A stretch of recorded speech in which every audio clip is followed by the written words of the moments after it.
These were talks where there was a huge gulf between the parties.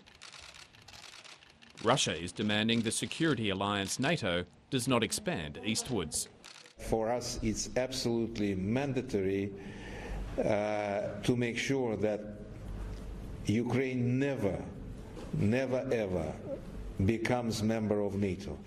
The US says that's not how NATO works.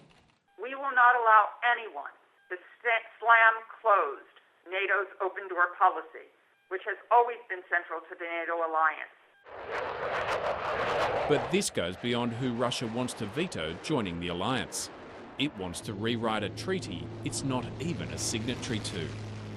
After 1997, a number of Eastern European nations joined NATO, including former Soviet countries like Estonia, Lithuania and Latvia.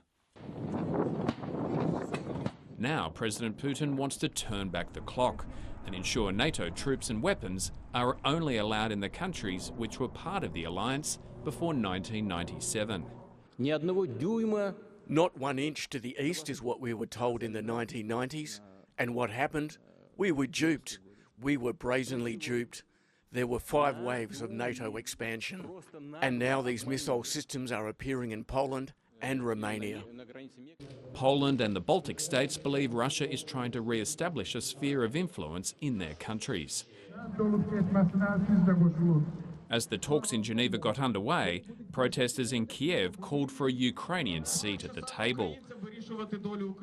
Concerned their neighbour is about to invade, with tens of thousands of Russian troops massed on their border. We should all realize that Russia's demands to allies could not be considered as a negotiating position. Aggressor is not in a position to put conditions until the Russian tanks is out of Ukrainian border. But Russia's delegation has denied they have any plans to attack Ukraine. This is not the case because we have no intention to invade Ukraine. On Wednesday, Russian officials will meet with NATO. These are important efforts to try to make sure to have a political solution, that we prevent an armed conflict, and therefore we are going into these talks in good faith. But many wonder whether Russia is genuinely prepared to compromise. Steve Kinane, ABC News.